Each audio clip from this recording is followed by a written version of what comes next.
It's Thursday morning here in Lagos. Good morning, everyone, and welcome to the program. I am Nifemi Okuntoye.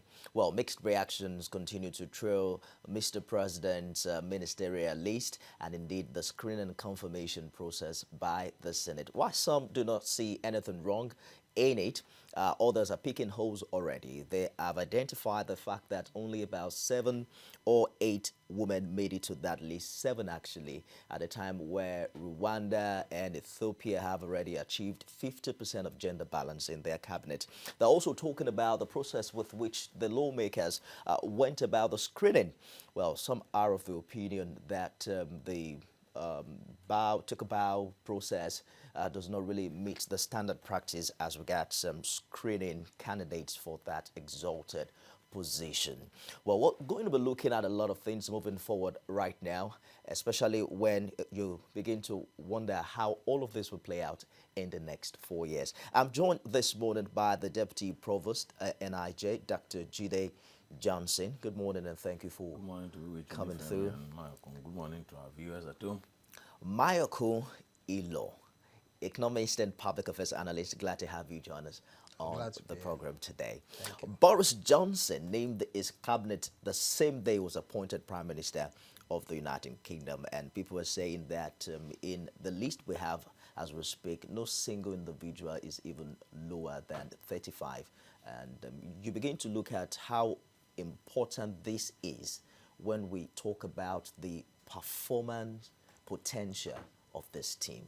Let's begin with that. You know, one of the challenges of modern politics is what the progressive ideology has brought into modern politics, which is the use of identity politics, talking about gender, talking about age.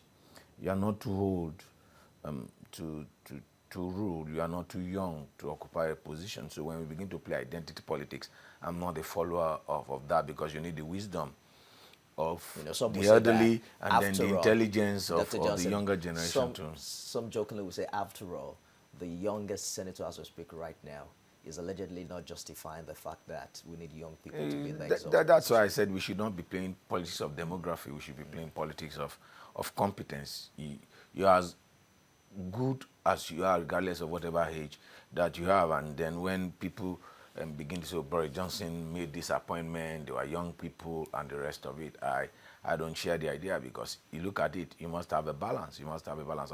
There's a particular in our local dialect.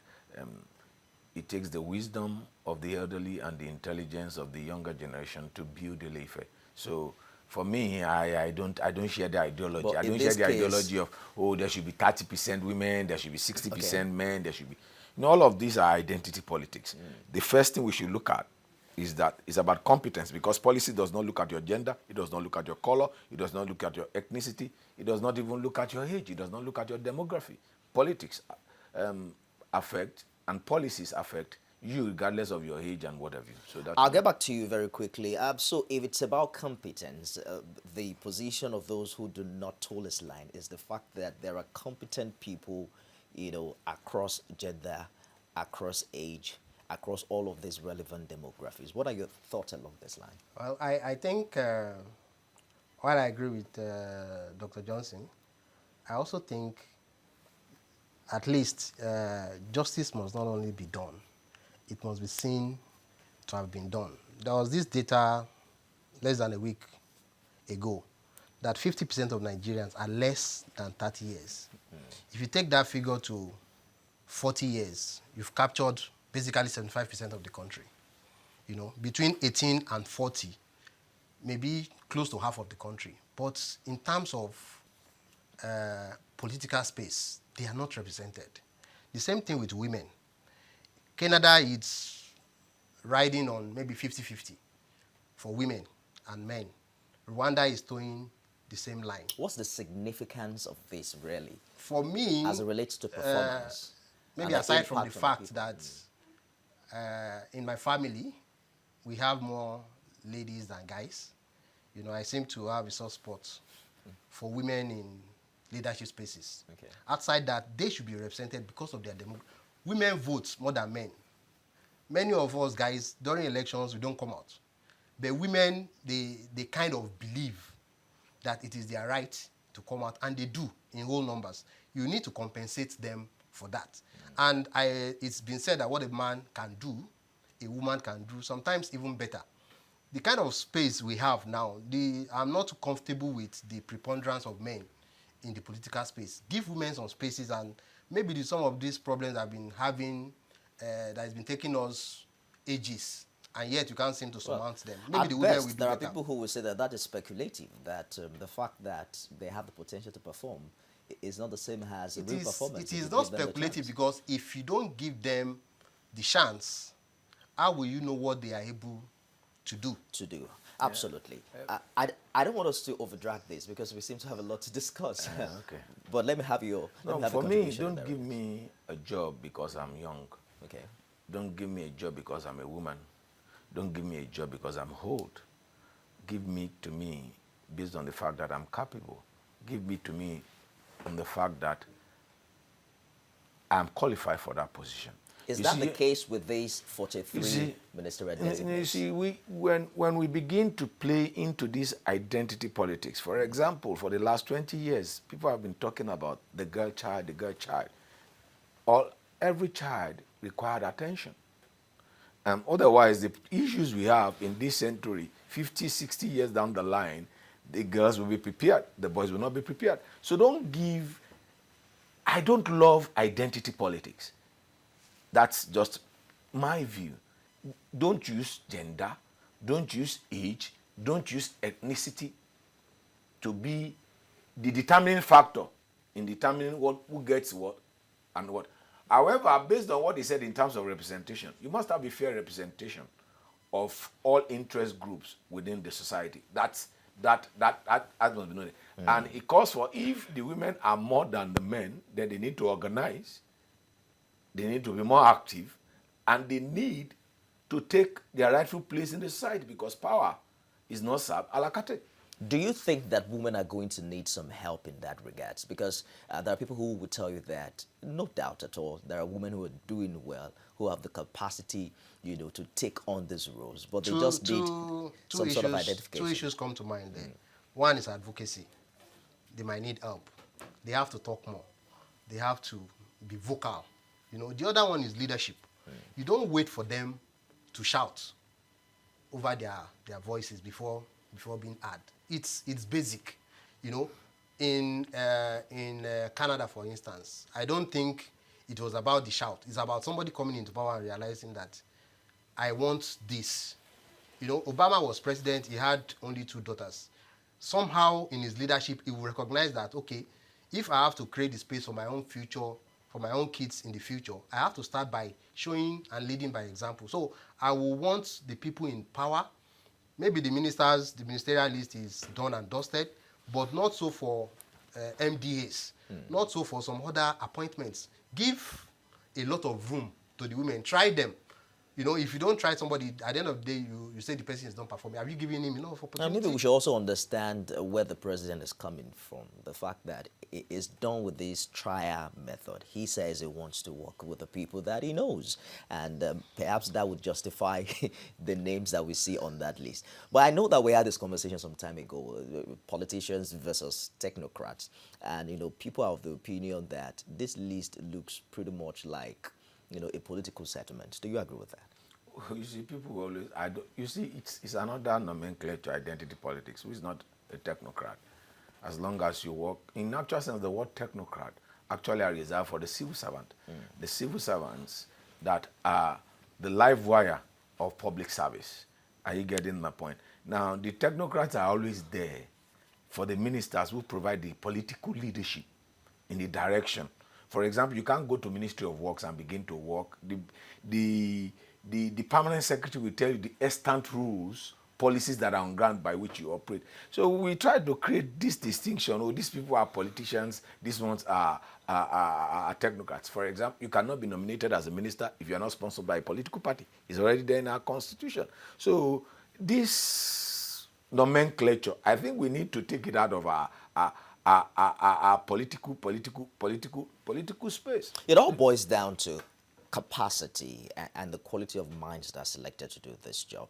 So there are people who would say Nigerians, like 180 million of them, cannot confirm and certify and screen each individual. And that is why we have the National Assembly, we have the senators who are representing the interest, or supposedly representing the interest of Nigerians. So we see a situation where all the 43 nominees have been confirmed. Would you say that this decision of the Senate is a true reflection of the capacity of these people to deliver, so to speak?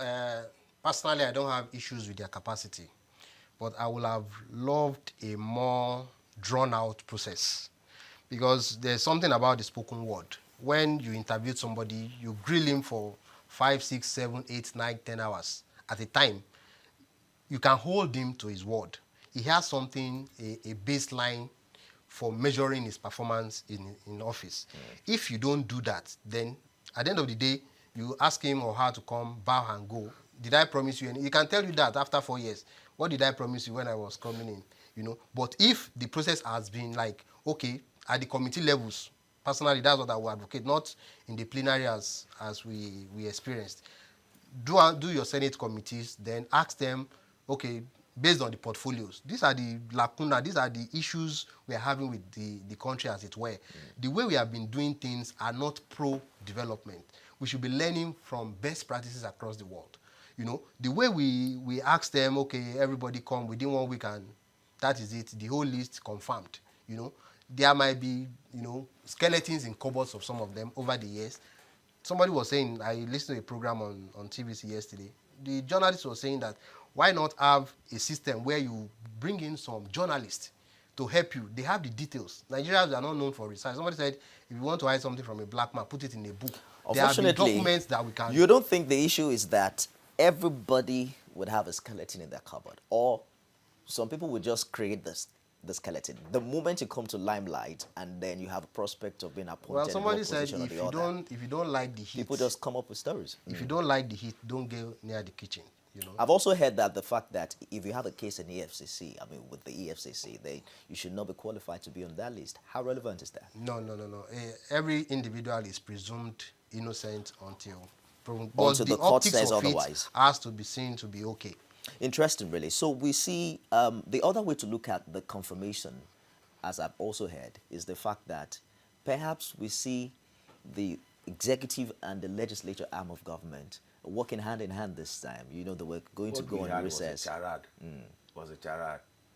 And the legislature lost an opportunity to assert its independence and oversight control over the minister. Nigerian ministers take the National Assembly for granted. It's not something which happened now. It has been the practice since 1999. Designing did not appear before the Senate. The Senate summoned that. How can someone that was screened, the custom boss did not appear before the Senate in the 8th Assembly? They lost their legitimacy. I think he eventually came without the uniform. Now, can you imagine a sitting secretary of any department in America, they call it department, not appearing before the Senate committee? Not appearing before. They lost their legitimacy because they played to the gallery. And that's why the thing was done in the gallery and not in the committee room, which he pointed out. Look, this issue of if you're a member of the National Assembly, you take a bow, is absolute nonsense. You recall Jeff Sessions, the Attorney General of Donald Trump that resigned last year, December, was a senator from the state of Alabama. He took going nuclear to get his confirmation. He was grilled. We elected them to grill and ask these people questions, like Mark said. Ask them questions so that you can hold them, ask them their policy direction, so that you can hold them accountable in 4 years' time. Now, if I appear before you the first time, you ask me to take a bow and go. If you come there on one side, because they lost their legitimacy, it's absolute. As far as an average Nigerian is concerned, they are disappointed with the way and the manner and the approach the Senate has gone about with this. They should have just sent the list and asked them to file in and file out and confirm them. So it's more or less like an house rule now. Well, we even saw it extended in the recent screening process to members of the Houses of Assembly across the state. Do you see this change anytime soon? Or how can Nigerians influence it? I'm not seeing a change in the offing, but what I would say is the Senate or the National Assembly, as it were, they think concurrent with the executive arm it's a sign of working together. It's not. The fact that I disagree with you doesn't mean that we are enemies. We are all answerable to the Nigerian people. At the end of the day, we can come in, we can sit down. Nancy Pelosi is having issues with Donald Trump, but if there's a matter of state in the US tomorrow, you will see them on the same table laughing. That's what politics is meant for. But that doesn't mean that when it comes to doing your work, you do it. You know, ultimately the people are the better for it. With the confirmation of 43 ministerial designates now, it's likely we're going to have more portfolios than we had in 2015. What happened to the need to cut down on government's costs? In fact, if the president wants to do the list, I want to have an expanded cabinet. It should not have more than 42. You ask me why. One, you have the constitution require for you to have a minister per each state, and then two, if you want to have other ministers, you have six, one from each of the 6 geopolitical zones. That will give you the totality of 42, which we are talking about. However, from what we have seen, you know that we have an expanded cabinet, and some of the ministries that were merged together will be split. But I'm not an advocate of this large. I have asked this question about that. What type of meaningful meeting do you think will take place in that Federal Executive Council? Let's assume that they give each and every minister 5 minutes to make a submission. How many hours do you think they will any meeting that is more than 1 hour, 30 minutes, 2 hours is absolute nonsense. So for me, we shouldn't have more than 12 to 18 ministers. We could work around this thing. We could call for constitutional reforms. Are you with me? So that the ministers will come 3 per geopolitical zone. We have 18 ministers. And then the other ones probably special advisors. And so that we can have meaningful. What do you think will happen in cabinet discussion? When they talk about ministers in United Kingdom and the rest of it, there's what is called the cabinet. All the ministers don't attend cabinet meetings. There are those that attend cabinet meetings. We call it the kitchen cabinet in Nigeria. Are you getting my point? So for meaningful discussion for governors, some of the ministers in Nigeria, you recall the issue between the former MD of NNPC and the Minister of State for Petroleum, the argument about some allocation of contract, and then the Minister of State of Petroleum, that is the junior minister, that couldn't see the president until there was an issue concerning it. Some of the ministers will not see the president except the President Executive Council. We continue with this charade, and for you to continue to do the same thing, the same way, the same manner, and expect to get a different result, that's the beginning of insanity. But there are people who would tell you that that is not the case. That this is a situation where we have tried out something, it didn't work, and we have to try it another way. So there was a time where we gave a single individual 3 portfolios. Nigerians are saying that that has to change. Well, nobody is saying that trend will not continue. If that would change, it means that we will need more ministers. No, not necessarily. We have ministers of states. Left to me, there's a way you can walk around the numbers, as it were. Give those, all they want is the fact that I'm a minister. So you can be MD of a parastatal, and at the same time you're a minister.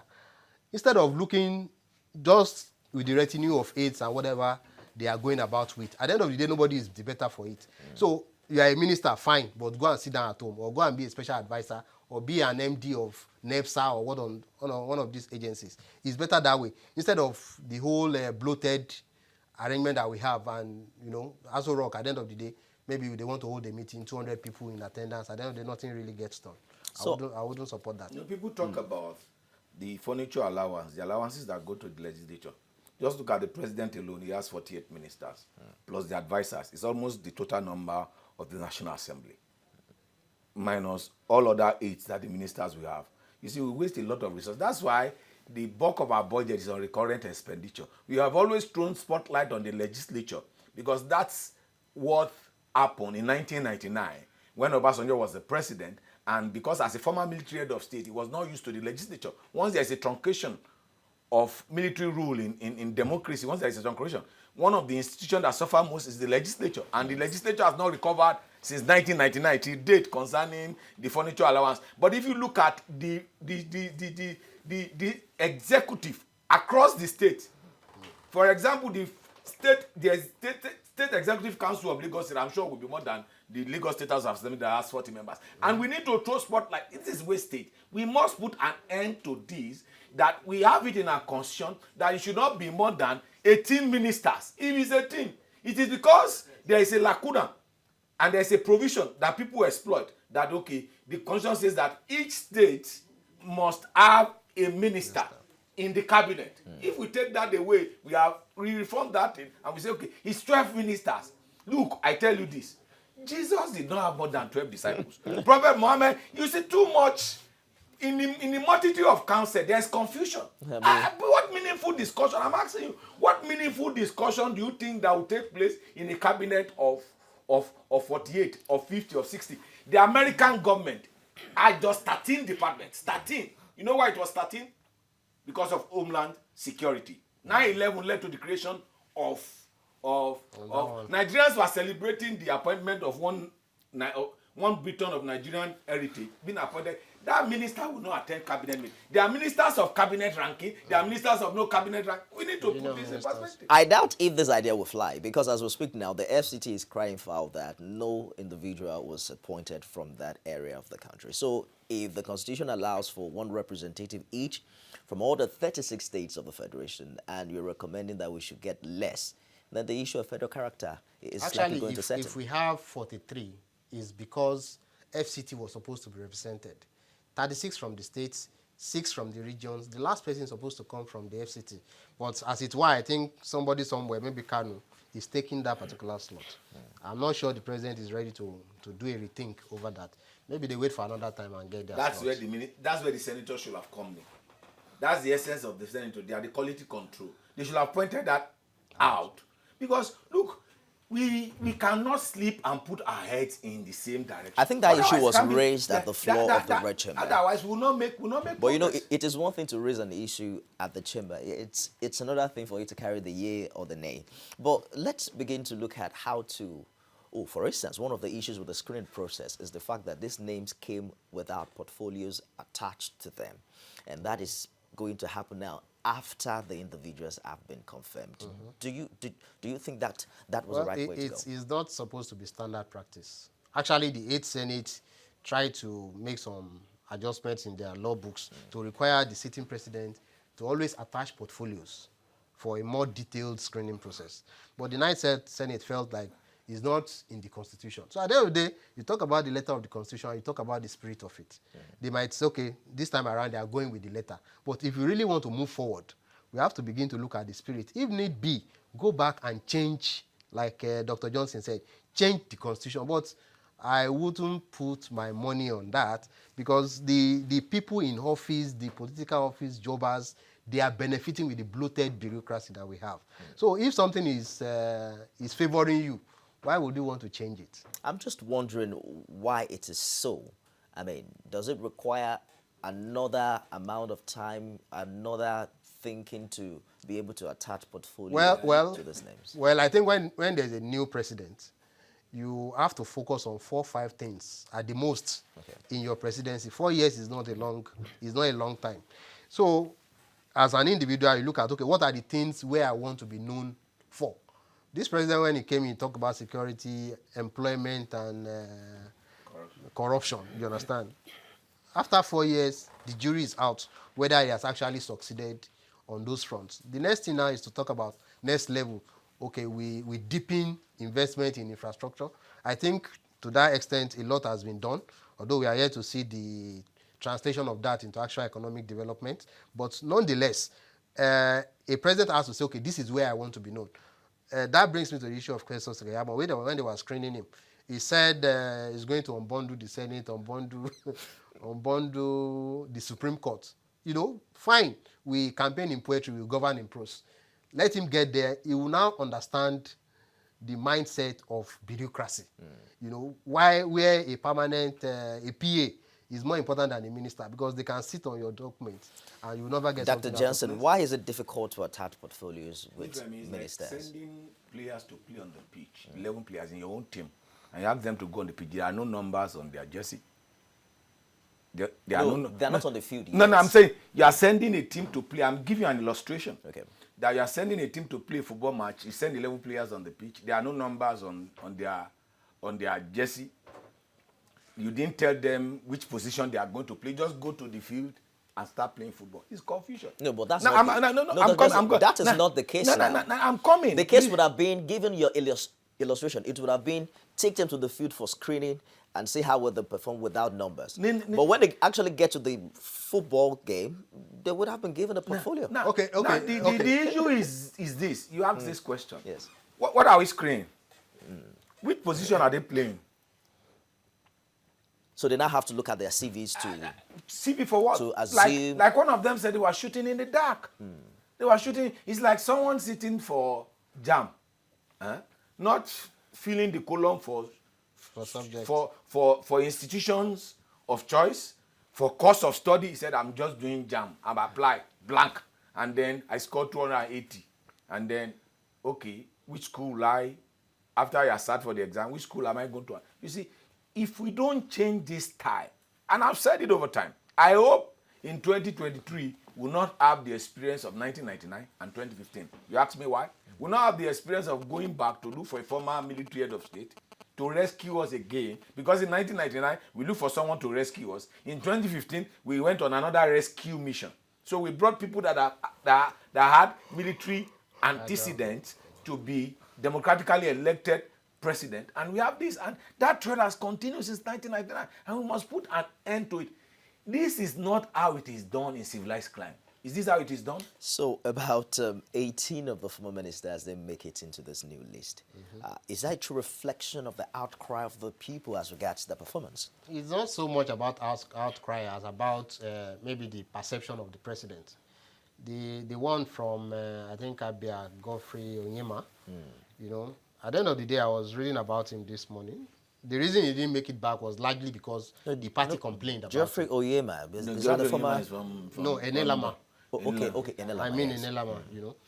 They said he didn't participate in politics at the local level, that he was a non-APC member, that he didn't participate in the growth of the party at the grassroots, that they didn't want him back. What the average Nigerian would call a technocrat. A technocrat. Maybe he was more interested in delivering performances than in attending party meetings, and they didn't want that. So at the end of the day, there is a lot of stakeholder interest involved in this politicking. Let's take a short break here. When we return, we'll pick on a few names and see their antecedents and what they expect them to do in this new term. You're watching This Morning. We'll be back shortly. Stay with us.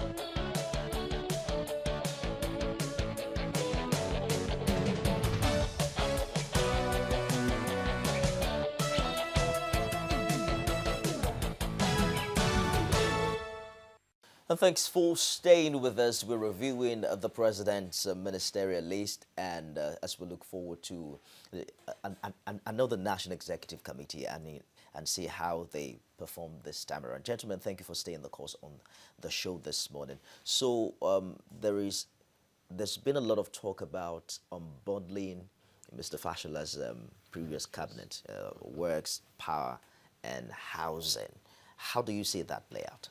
Well, I think for the record, I must say Mr. Fashola is somebody whom I respect a lot. He's brilliant. He's not, a lot of times you find somebody who is that brilliant, and when he gets into public office, he can also deliver. He's tried. And that's another benefit of letting him be screened rather than taking a bow. You know, he identified the issues that he had running those ministries, funding, procedures, templates, and the rest of them. You understand? So, but that said, I wouldn't advise that he be given the same volume of portfolios this time around. He can do with power, he can do with works, but housing should go to somebody else. One of those two should go to some other people. There's this Adegbite from Ogun State. I think he's competent. He's been commissioner for works in Ogun State. He can do better. But Fashola should be allowed to focus on a particular major ministry.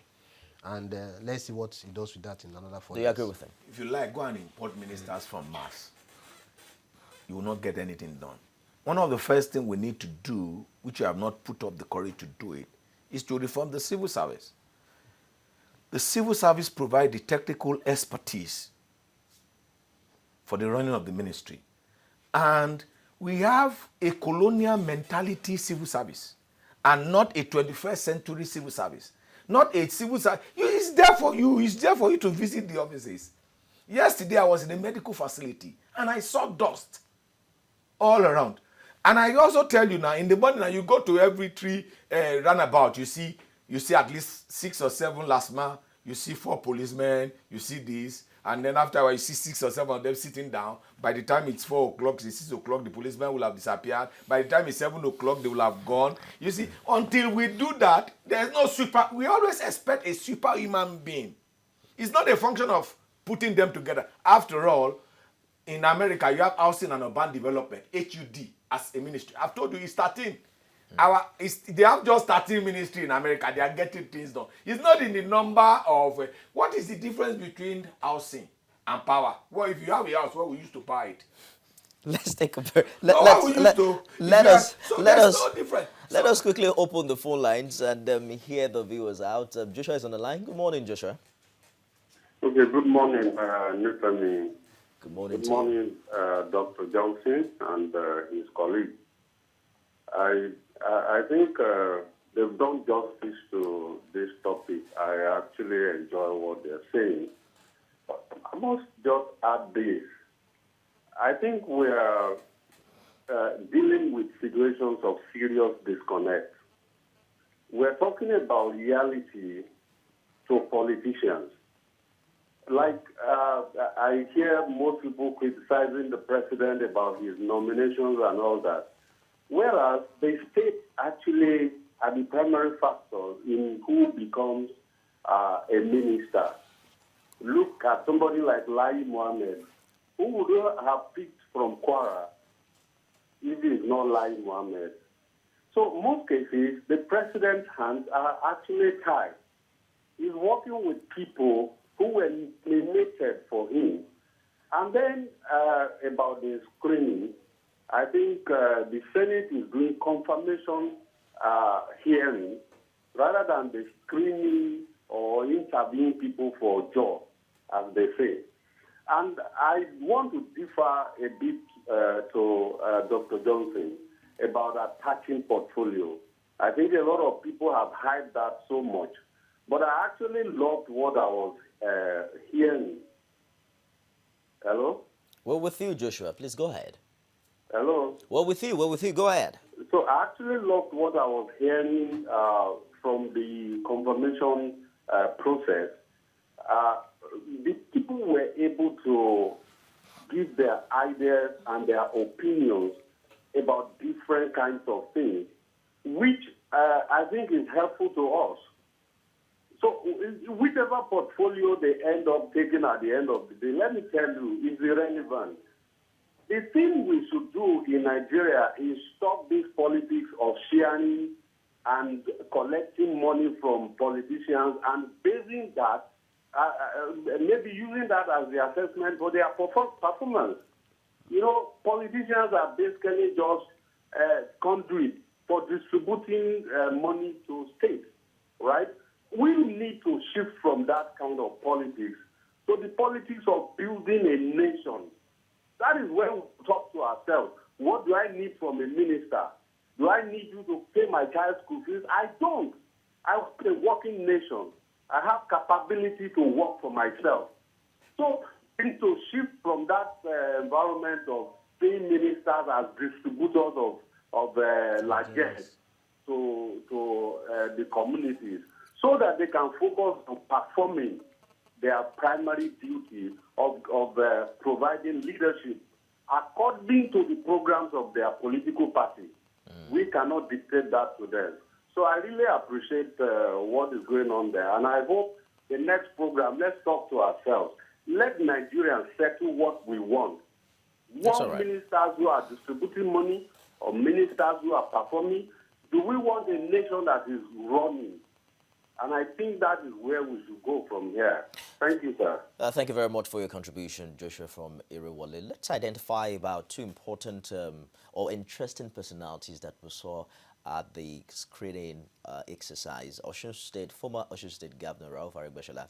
I remember an interview he had where he was asked whether he was going to run for Senate, and he said he felt slighted that how can I be a governor for 2 terms and then move from being governor to being a senator for just a little part of a state.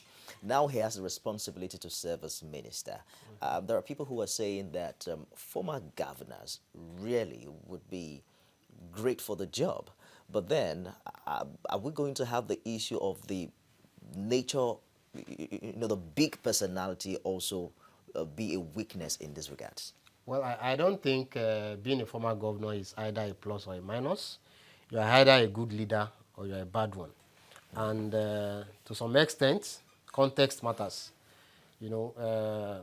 As a governor, you'll have given Fashola 80 plus. But as a minister, maybe if you get 55, is a stride compared with other ministers. So it's either you're a performer or you are not. Aregbesola, the jury is still out whether he was a good governor or not. People pick different sides. It's politics, He did some development strides in Osun State as an individual and as a governor. But in other... And he obviously got certain things wrong. Let's take Reverend Dominic's call very quickly. Good morning, Reverend. Good morning, Femi. Good morning, sir. Good morning, Dr. Johnson. Good morning, Reverend. Yeah, good morning, Ilo. Good morning to you, sir. Now, Dr. Johnson, I am so glad in one way today because some assumptions of this nation have been so clear and better for me. If Muhammad Buhari did not won election in 2015 and 2019, I personally could be thinking that Nigeria would be heaven of lack of corruption if he has come to power. But now he has come to power. Now that's by the side. Number two, Dr. Johnson, the only different thing that made me to vote for Muhammad Buhari in 2015, not because of the APC or PDP, politicians are politicians. I thought this man could have done something different. When I saw the ministerial list, I was not surprised. But what still surprised me is this. If you are talking about constitution, about taking one minister from each state, we constitution allows us to take two from each political zone and increase it. If we must govern Nigeria, we must keep this constitution one side and look at what we want for Nigeria. Number three, I call the senators genius. Dr. Johnson, if they bring me to you to interview me and they hide my CV from you and let them tell me where I should lecture in your school, I'm a historian. I went to international history as a master. And someone brought me to you and said, put him to lecture in your school. Just give him any portfolio in the school. How will you interview me? If they ask me to come and lecture on international relations, you can sit me down for 20 hours and tell me how I'm going to go about it. But you brought for 3 people, no portfolio, and you want us to, screen them. The National Assembly did a good work to pass them through. Number 4, I can't understand in this nation that we brought a woman to be a minister of Federal Republic. We cannot greet her. We cannot talk to her. We say because she's a woman, she should bow down and move. What kind of a nation is this? When Bill Clinton came for Sweden to be a Secretary of State, she was a first lady, she was a former senator, she had been a politician, she was great for 12 hours. Not because of the greeting, not because of questioning, to make the people to know what will be his vision and blueprint as a Secretary of State. How do we in this nation did what we did last week and call it screening? It's a totally joke. Joke on the side of the senators, joke on the side of the ministers. I don't blame them. Dr. Johnson, if they make you a minister of Federal Republic and nobody told you where you're going to function, you will be as confused as people who screen and people who appoint. We must do something different here. If you must move Nigeria forward, it's all right. Different things must be done differently. And APC has failed in that direction. Thank you for opportunity. Thank you for that passionate submission. If Dr. Johnson was nominated, he would be considering the Ministry of Information, at least. He already knows How are what. you sure? How are you are not being interested? There is no in way they were going to communication? give you finance or No, all I'm communications. not interested in communication. But I'm also very interested in, that previous question. So we see there is a track record now of incumbent governors having issues with their predecessor. It's happening in Imo, it's happening in Edo, it's happening in Rivers State, almost across the board. And then we now have a situation where many of these former governors are also becoming ministers. Not only ministers, they are also In in the the Senate. National Assembly You and all see, of that. what How do you see that friction? I mean, one of the major challenges of this democracy, and I've said it over time, is that the governors in 2003, the sitting president had to practically prostrate for the governors. The governors are the most powerful bloc in Nigerian political landscape now. They've taken over the Senate, now they are taking over the Federal Executive Council. You raised one issue. How are egos going to be managed? I love football, I watch football. Sometimes big stars don't win you championship because you have to, for example, one of the reasons why PSG struggle is that how to manage the ego between Mbappe, Neymar, and the rest of them. So how is the president going to manage? There will always be conflict. Even between you and your wife, you have conflict. How are we going to manage the super ego of people? Our governors, they rule like emperor. His imperial majesty. That's what I call them. Now, to now become a minister that is as cerebral that the PS and the Federal Executive Council, at the federal level, tell him, Mr. Minister, we don't do it that way. But at the local level, at the state level, he gives the PS a directive. Get me this, get me that, get me that, get me that. How are they going to do that? These are some of the issues that I think will crop up in this present arrangement that we have. let's take this call very quickly. Martin's on the line. Hello, good morning. Good morning. Good morning, Laja. My own submission, I want to differ a little bit from Dr. Johnson's view. It's all right. By saying that it's immaterial if you attach portfolio or not.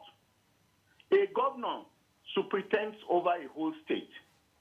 He looks after the works, he looks after the health, he looks after so many things, defense, and is that his discipline? No. My own is, at that level, you are supposed to be an administrator, you are supposed to be a supervisor. You should be able to use men. The ability to use men, human capacity, is what I submit to. So saying that they do not attach portfolio or something to them is not in my own book at all. So, Laja, you're saying that just a minute, Laja, can you hear me? Yes, You're saying that you. any of these ministerial designate can function in any cabinet, any portfolio whatsoever? Yes, except for one or two, maybe a doctor, maybe the Ministry of Health, and in fact, I think we lost. And in fact, the Ministry of Health can be handled by a non-doctor. And that's what those people have been fighting for, a pharmacist, a nurse, anybody. The point, let me go to my second point. My second point is that I do not subscribe to this, they are bowing. They should come in there, they should drill them. That will even get people to know where your strength is, your strengths and weaknesses, where they are. Those who have served before, let them give account of what they had done in the past. That's my own. That's all right. Thank you. Thank you so much for your contribution, Laja. We really appreciate it. Someone raised a very important issue there. I just recall now that for being women, they were asked to take a bow and go. And then you begin to wonder how that would help that push for more female representation. Left to me, it will be my honor if I'm screened and you ask me about my vision. You understand?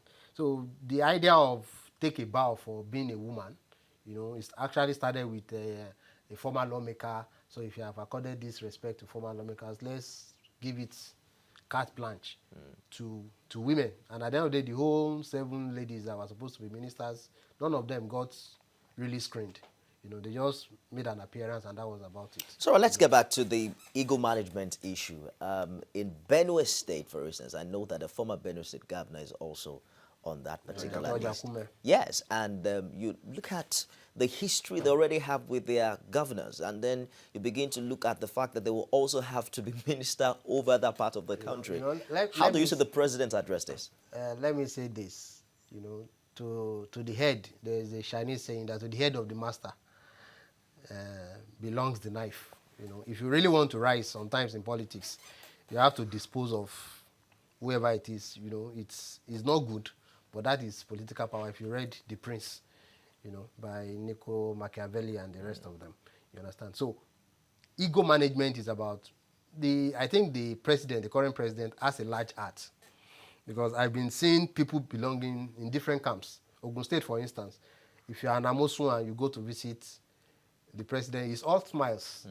As you are leaving Oshoba and the current governor, that Pabedun comes in and it's as if we have a common enemy. He's the president of the nation, after all. So I think it's that same ability to manage across political divides, across boundaries, that will help him to navigate. Let's take Okorafo's call very quickly from Arochukwu. Hello, Masi. Good morning. Oh, Yeah, Masi. good morning, sir. Good morning, our guests in the studio. Good morning. Good morning, Mazi. Happy New Month. Yes. Happy New Month. So, yeah, may your tongue be filled with laughter this month of August. God bless you. Honestly speaking, the paper that they have the screen they were just finished, I've just suggested to the government, that our president, that the juicy ministry, they should spread it to the 6 geopolitical zones, so that each zone should be covered. Not to go to a particular zone to pack them and put into juicy ministry. It should not be heard. Which of? When they were doing the screening, I was expecting the honorable members to ask the church, the ministerial people, that can you show us your primary school certificate? Because when you go to look for a job now, they'll be asking you primary school certificate. But I didn't see something like that. Now, I also say that education, anybody that's going to education, I'm still saying it, I'm still repeating it. They should try as much as possible, let the minister visit all the universities in this country, have what we call at the meeting with the parents and the students and the school authority, so that they will know the courses that are accredited and the one that are, because if you go now and take record all universities, as I'm talking to you now, when you finish this program, send your reporters to visit, I think, 5 or 6 universities in this country. You see that 75% of courses, they are not accredited. And they graduate students, 60 and the rest, they will collect money. They collect money from students, they will graduate them. When they graduate to go for youth service, it's a problem. When it's a very specific reason, the Minister of Education, please try as much as possible and do that. So that Nigerian universities will stop, even federal, state, and private. That is what they are doing.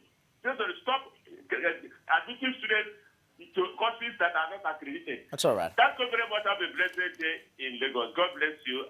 Have a blessed fruitful. Good to hear from you, Okorafo. So I'm just learning now that there are juicy ministries. So there are also non-juicy ministries. Do you subscribe to that? It's also our own creation. We all see that it's about what they stand to gain. And like we've said about the governors and the rest of it. Or maybe how much of the budgetary allocation goes to each of the ministries? To the ministry. And then if you really look at it, do they really care about you and I? Because if you look at it, I've said it over time, there's no difference between PDP and APC except you want to deceive yourself. Some people have been in government since 1999 to date. They've ride the crest. They've rode the crest. And they just study the waves and they move with the waves. You know, when you surf, when you study the waves, you ride with the waves and then you navigate it. And for example, I can give you names. For example, previous minority leader in the Senate is now let a me minister. give you Akume has been governor, senator, now will be a minister. Oh my goodness gracious God.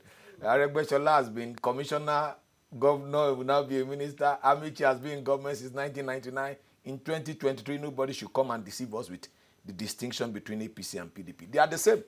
If you do a configuration of the people that are there, you will discover that some people have been in government since 1999 to date, and you want something to change. Well, I'm sure that the politician will not agree with your point of view. They don't need to agree. How do we hold these ministers accountable? Because we seem to have an idea of how the screening should go But then, how do you tell Well, whether a minister has performed or not? the screening has been done and dusted. According to what the last speaker said, what I figure is we need a system of management. If I'm the minister, unless you want to kill me, I cannot go to all the federal universities in this country. It's not possible. But there's a way you work with experts. There's a way you can translate reports or findings from 3, 4, 5 pilot universities and know what is happening across the country. You need systems, you need managers, you need committees that can help you. Not preponderance of committees, but actual ones that can tell you where the problem is. Look at reports of what has been written before. The issue of accreditation of programs in university, it affects all of us. I can't imagine how federal universities are running courses and at the end of the day, they are not accredited because the accrediting agency too is an arm of the government. It's just an extension of the Ministry of Just a minute. Education. Is Pius still online? Yes, it's online. Please go ahead with the contribution. Hello. Go ahead, go ahead. Good morning. Yes, so please, I would like to speak on the issue of these ministerial nominees that was confirmed by the Senate. Yeah. What we are saying here is that please, any person that they are going to give education sector, that person should be somebody that knows or an educationist. Because we cannot afford to continue to give our own education sector to somebody that don't know anything like that. And that person should be able to go on a serious evaluation to know our problem in education. The way we are writing exams now in this country is not the best. We have many private universities that are just there awarding certificate to children or to students without being working for such certificates. We know them. They are plenty. And the way we are writing WAEC in this country now is unacceptable. Because what happened, you will see people going to Miracle Center in order to write exams. And we all know it. And it's not helping us at all. That is why you see many graduates now. They are unemployable. We know it. Now, the director, DG NYC, say he wants to work with the ICPC to detect fake universities. Please, we know them. They should just dig deep. They will get to know those universities. It's all right. More especially private and some private schools that they are not helping in education at all in this country. The only thing that they are doing, they are doing their own business to minimize losses. I think your time is up, Pius, and indeed you've made your point from Kaduna. Thank you for calling in. Gentlemen, we have to wrap up. Let me have your final take on these particular developments. So these soldiers, these ministers are supposed to be the foot soldiers for the president in the next 4 years, and the onus is now upon them to perform and to prove the president's right, in determining to choose them. I asked him the question, how do we know indeed if they have worked? My advice to the ministers is that to put politics aside and focus on governance. If they do that, they'll become successful. Is that possible? Because they got there, according to you, on the basis of politics. Yeah, in the first place. So what's that thin line between politics and governance? Yeah, but if your heart is in the right place, I'm sure you will perform. And on the last note for me, if I can advise the president, he should give the education ministry to Festus Keyamo. He's young and his heart is in the right place. Which ministry is that? Ministry of Education. Education. A lot might of be people are surprised looking what at they can justice anyway. Dr. Jide Johnson, Deputy Malami will get Provost, that. NIJ. Thank you very much for Yeah, it's a pleasure to coming. be with you. Michael And to share the platform with Malcolm as well. Elo, economist and public affairs. Did I get that? Elo, right? Yeah, Elo. Yeah. I'm Nifabi Oguntoye. Uncle Yuri will be back tomorrow with another exciting one. Good morning.